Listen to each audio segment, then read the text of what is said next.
The kitchen.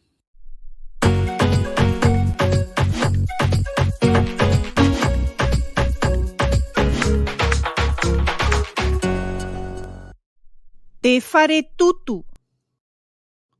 Tunu. Tunu hou. Tunu pape.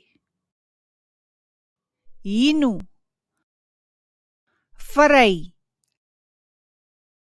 Tunu paa. Tāpape. Ānei. Whaineine. Tihota. Miti papaa. Pepa.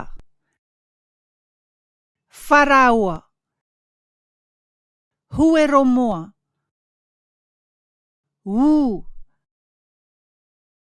Pape paari. Wharaua ota.